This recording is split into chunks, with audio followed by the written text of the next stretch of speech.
Today I'm joined by Dani Nash, the one, the only. Bit of a property industry legend and a mate of mine. Dani, welcome to No More Waffle.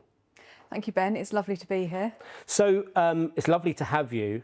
I think for anyone who's been hiding under a rock that works in the property industry, and for all those that are not in the property industry, why don't you just tell us a bit about yourself first, who you are, what you've been up to?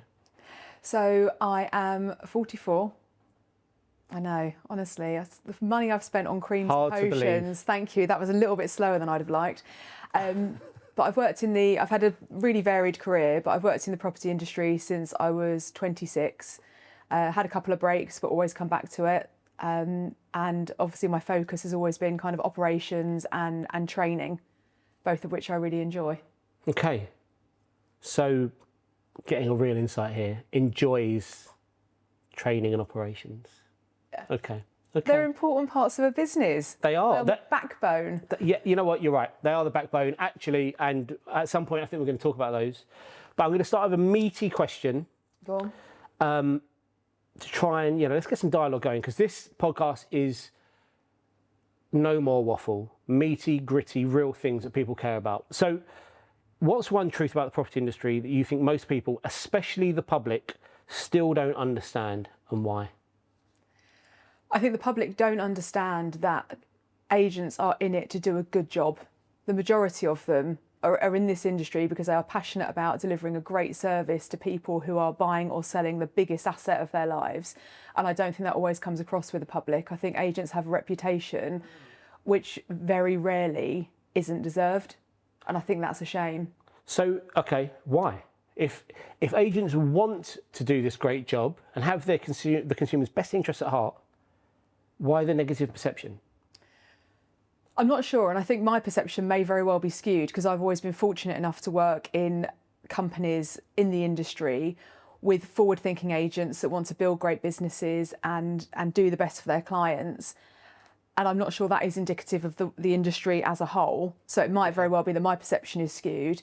But I think, especially with kind of the rise of the internet and looking at pricing and things, I feel like consumers often feel that they are an expert.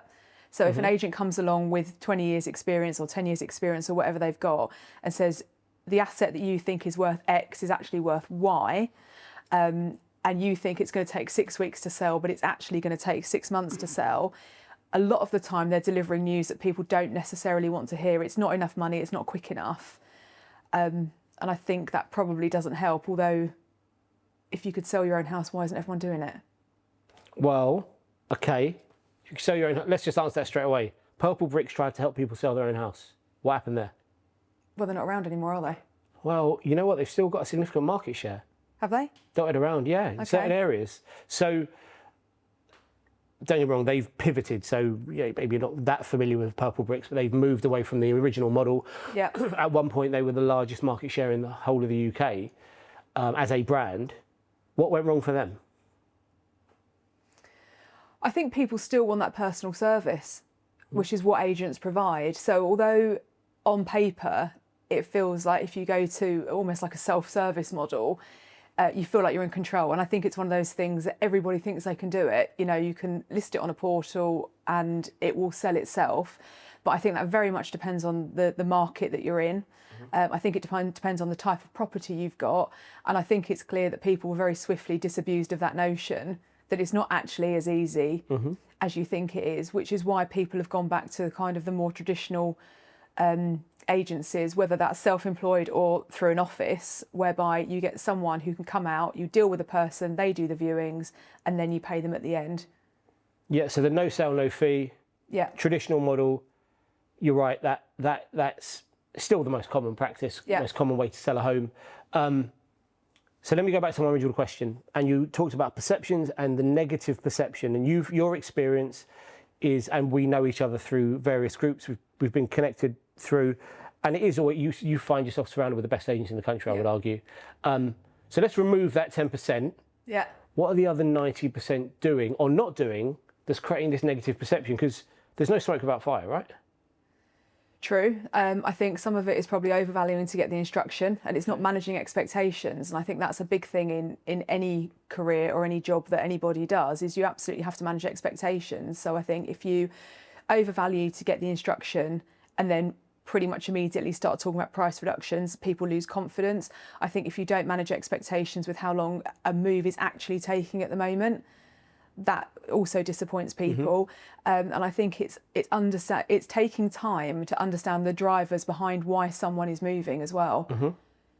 So we're getting really, really deep, gritty, tough, challenging, and it's unfair on Dani, but such is life. The consumer is obviously getting getting the rough end of the stick here. Yeah. Because it's all impacting them. Why does it keep happening? Why is it not changing? Why? The consumer perception piece has been an issue for the 20 years I've been an agency. Why does it keep happening? Why is no one doing anything about it? Why are agents not levelling up? I think they are. I think it's a big ship, and I think it's just taking a long time to turn it. But I think there's a lot going on behind the scenes with some of the initiatives that I'm hearing about with regard to speeding up the conveyancing piece. I don't think the government's helping with everything they're doing with, the Renters Reform Bill I think is great in many ways, but landlords are selling up, which is flooding the market, which is driving down prices. And I think, I don't know what I think. Hang on, we'll have to pause it there because I've lost my train of thought, which happens at my age. What was the question? Why are agents not levelling up? Why is the consumers getting the rough end of the stick? I think fees are a big issue as well. So I've been lucky enough to work with Peter Rollings, and he's constantly banging this drum about, maintain your fees, and you've got to be able to justify it.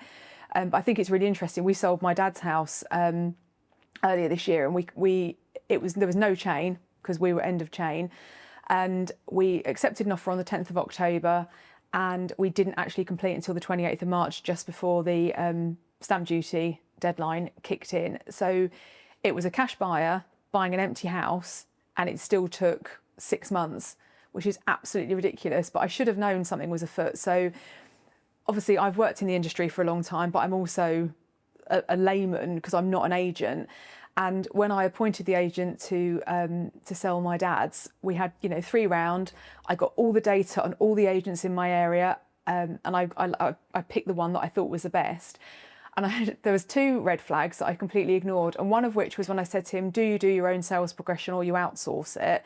And at no point did he think to ask how I knew about outsourced sales progression. And he told me that they don't outsource it because they keep it in-house because they like to retain control, which I subsequently realised means they just don't do it. And then the second thing was when I asked him what his fee was for selling it, and he said, normally 1%, but... So just before you move on, if you're a consumer, we work in property, we understand the sales game, if you like. 1% but is basically the agent is going to negotiate with themselves. Dani hasn't asked for a discount. That's what that means, which is a massive red flag if you're trusting someone with your largest asset. They're negotiating with themselves. How are they going to negotiate on your behalf? So sorry, I interrupted. No, which is exactly my point. So when he said it's 1% but, I thought I haven't actually raised an objection yet, and I might have paid 2. So he'd already done himself. So then I'm just waiting for the discount. Because I think, well, if you were going to do it for 1%, but now you're going to do it for 0.75, why wouldn't I pay that?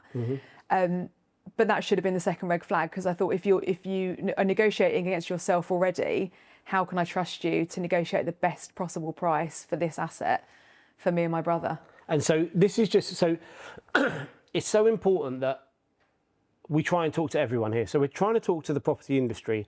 There are going to be people that worked in the industry for years and years and years. Dani's experience as a consumer screams that you should be charging an appropriate fee because the consumer's willing to pay an appropriate fee. Right? Exactly that. And I think with agents, don't be afraid. If you're proud of your products and you're proud of your marketing and you're proud of your team, don't be afraid to hold fast on your fee, because some people will pay it. You may have to negotiate sometimes, but equally, if you can justify it, pay it.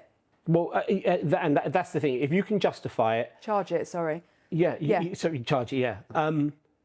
The issue, so we're moving into different areas here, right? So we asked why the consumer is getting the rough end of the stick.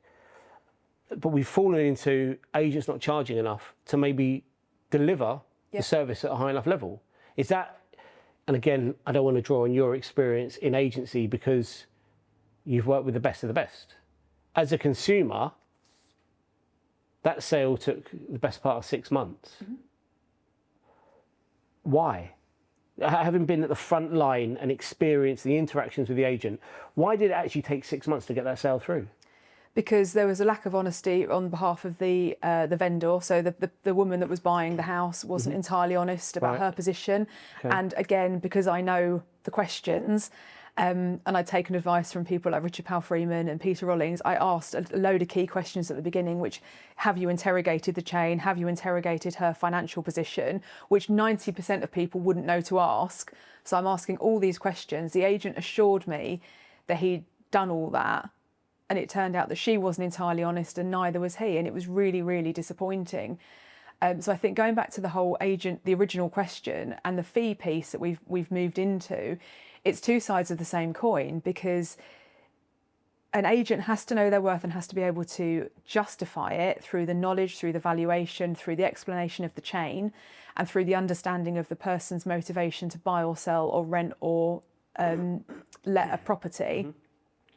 And then what will come from that, hopefully, is confidence in the agent to do the things they say they're going to do, which will help the reputation with the consumer.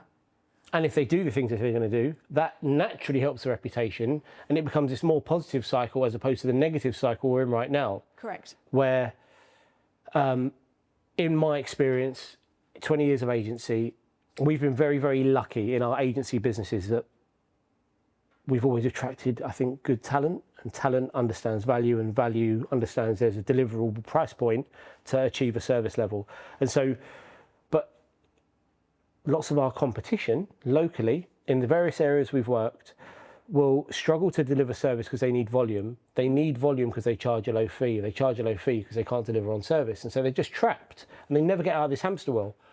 And so the back end is the consumer feels it. Your experience has been awful. How did they get a 5-star review out of interest? No, and interestingly, so I got a conveyancer through one of the contacts in the industry, and they put their head conveyancer on it, and she was brilliant. And she told me, because I then did the sales progression myself, and she told me that from the day she got the memorandum of sale from our agent, she never heard from him again. And so this is a whole other. This is. If you work in agency and you're good at what you do, this will be a major frustration for you. If you're a consumer and you've sold or bought recently, this will be a major frustration for you. There's this term sales chasing, you chase a sale. Yep. Now, there's a couple of agents say there's no such thing as sale chasing, and some of them are really good friends of mine and they're really, really good at what they do. But in this instance, they're wrong. Completely wrong. You do chase a sale, you do progress a sale. We use a term in our business, nag management, to be managed by nagging. Yep. It sounds really horrible and negative, but it's just repeatedly asking the question, the right question, time and time again, and progress things forward. So in our business, the average sale from under offer to exchange is it fluctuates between 7 and 9 weeks. The industry average is 19. So it shows you that nag management or some sort of management of the sale works. We're going all sort of different paths here. Why don't estate agents chase sales? What do you reckon? Maybe a lack of confidence. I mean, I don't know. Is the short answer, but it could be a lack of confidence. It could be that they're on to the next thing. It could be that they're understaffed, because going back to your vicious circle about the low fees, not being able to afford the team. If you're in a small office with a couple of people and you're trying to chase the new instructions, it's very, very easy to think, oh, that's sitting there, that's incubating, it's going through, the solicitor's dealing with it. But again, if we're talking about trying to improve agents' reputation with the consumer, I'm absolutely convinced one of the key things is communication. And I think even to check in with people once a week to say, there is nothing to report. However, these are the steps I have taken. I will let you know if there's anything new. Sometimes that's all people want. People just don't want to feel ignored or like they're out of control. Yeah, control is the thing. And you will know the number one complaint in this industry is poor communication. Yeah. And so no update, provided as an update, is better than no update. Okay, let's get into a subject matter that you actually wanted to talk about. Okay. I feel like we should talk about training because you've got a few things we said we'd discuss. Yep. And everything we talked about today sort of feels like it feeds back to training. With your experience, what's your, let's start with this, what's your understanding of training in a state agency? Everyone's doing it, right? Yeah. Everyone. I think there's different levels of training, isn't there, within a state agency? So there's the stuff that you have to do. So, you know, obviously in a transaction, you're legally obliged to do AML and all the compliance piece. So agents have to absolutely know what they are obliged to do in order to remain compliant. And that's one piece. And then that's necessary training. And then you've got the nice to have training, which is kind of the leadership piece, and the business skills that are a little bit more subjective. And I think part of it is, so years ago I was a hairdresser before I moved into property. This explains how you always look so good. Makes sense. Thank you. And hairdressing is quite similar to agency in that it's one of those things where someone is good at a thing. So someone is good at cutting hair, someone is good at barbering, someone is good at valuing, and they think, I know, I can do this by myself. So then they go and open up a salon or an office. But actually, they don't know about business. So being really good at cutting hair and having a little bit of business acumen and having the confidence to go and do it yourself. And it's the same as being a really great valuer or a really great property manager, starting your own business and having the confidence to do that, which is absolutely to be applauded, doesn't actually then mean you know anything about cash flow or a budget or HR or what you do if someone goes on maternity leave, or how do you even take that step to then recruit that first person? How do you negotiate a business lease? And that is all the stuff that's a little bit more esoteric, but also I think agents need to take the time to do that. And if you take the time to invest in yourself, that will trickle down to the rest of your team as you grow and as you expand. But is that happening?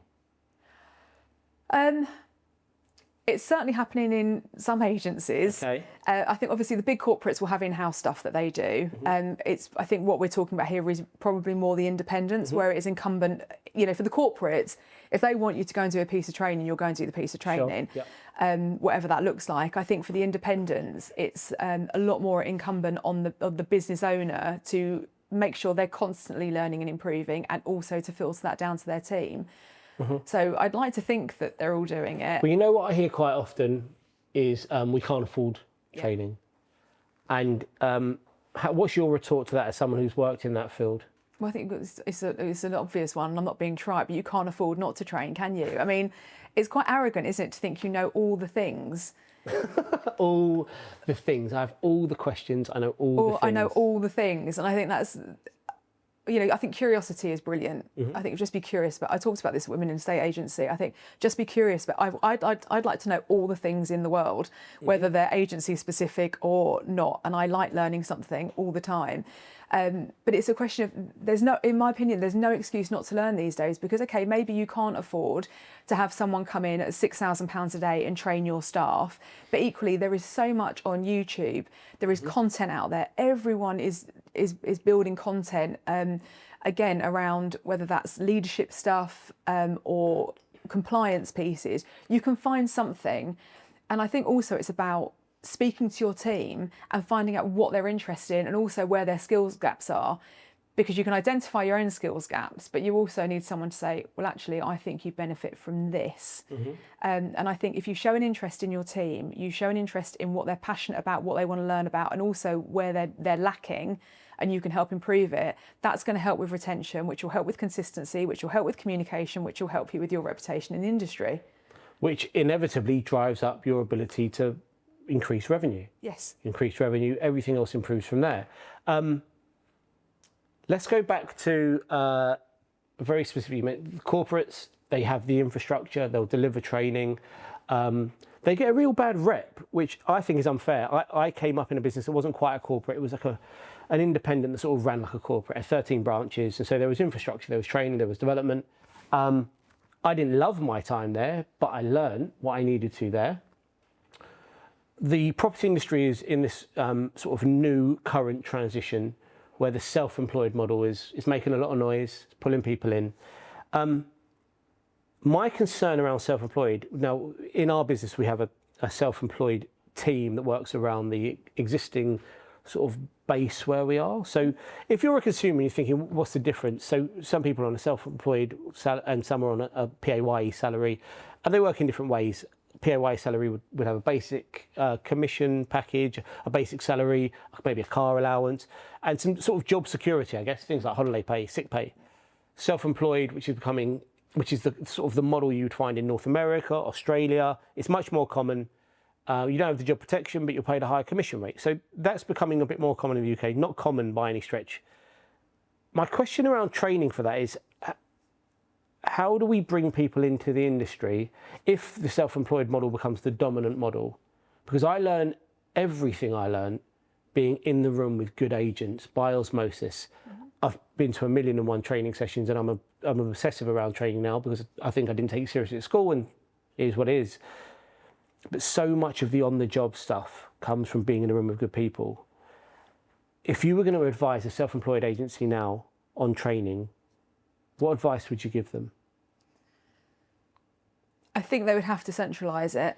So I think there'd have to be a centralised piece of training which everyone is obliged to do. They can farm stuff out through video, and then it might also be that if someone is coming into it with very little experience, they're almost assigned like a buddy or a mentor that they can go to. You know, someone in the next patch. I mean, you could do it based on geography, or you could do it based on personality or experience. But I think the ability to kind of ring someone up or say, let's get together once every couple of weeks, but you're never going to be able to replicate how you and I came up because we're in our 40s, whereby our jobs were office-based and you picked up stuff through osmosis because you'd overhear a phone conversation. Or you could say, oh, Ben, that thing you just said, what about, you know, this address, blah, blah, blah. They're never going to be able to replicate that, so there's no point trying. So it's going to have to be a lot more formalised, I think, through centralised training, online stuff, and then a kind of buddy scheme or mentoring. Is that going to work, though? I've got absolutely no idea. I mean, I can't think of another way you would do it and be able to maintain control, because the other way you could do it is, again, finding out what people like or putting in some sort of assessment to find out kind of where they need training. But I don't think it can be incumbent on the person, because some people will love it and will go through every training thing they can find. They'll be consuming content online, they'll be reading the industry press, and some just won't do anything. But then the argument for that is let them fail. Because actually, if someone is going to come in and be self-employed and doesn't put the work in, they're going to fall away, and maybe that's right. And yeah, I agree. If they're not going to put the work in, then I would make the argument that maybe they don't deserve the opportunity. But it comes back to the impact on the consumer. And so that agent, yeah, maybe they're all enthusiasm for the first few months. And they'll win some business out of enthusiasm, because I mean, that actually passion for what you do is key. But they won't have the skill to get things over the line. So does this hurt the consumer again? This model of operation, does this take us backwards? Lots of arguments to say it takes us forward, because you're incentivizing a self-employed agent with more commission, there's more skin in the game, they care that bit more. I've heard all the sound bites. Yeah. But I won't quote the business, but there's a very, very large self-employed brokerage in the USA, North America. They operate in this country. Their failure rate of agents is above 90%. Right. So 9 out of 10 people that join their brokerage as a self-employed agent fail. We don't have anything like that here in this country, because we have corporate infrastructure that does most of the training for this industry. And whilst there's lots of negativity around it, clearly, or not clearly, that's unfair. I think the question I'm trying to ask is, are we going to lose our ability to train people if we say goodbye to the corporates that we love to beat up? I don't necessarily think so, because I think the independents who run businesses will want to succeed, whether that is because they're building something for the future with an exit strategy whereby they can sell it and then retire, or whether they're going to just treat it like a lifestyle business. But they've got skin in the game, and it's their responsibility to keep the lights on, whether you've got 4 staff or 70. You know, ultimately, if you're running a business, you are responsible for those people's ability to pay their mortgage, feed their kids, do the food shopping, you know, go on holiday, all that stuff. So they absolutely have skin in the game, and they are going to be motivated to at least remain consistent and keep business ticking over. With the self-employed model, I think it's going to have to be run almost like when you take over a franchise.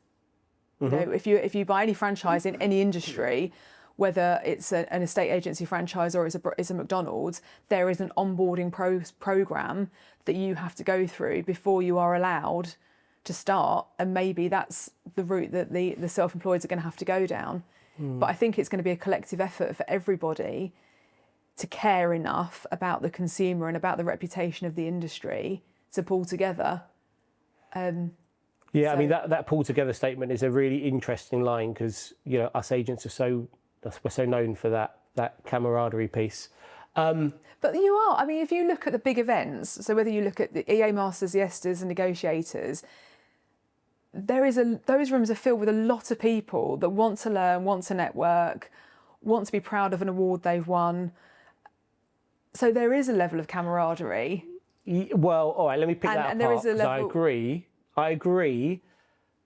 The award is not camaraderie, just to be clear. The award is, look at me, I'm amazing.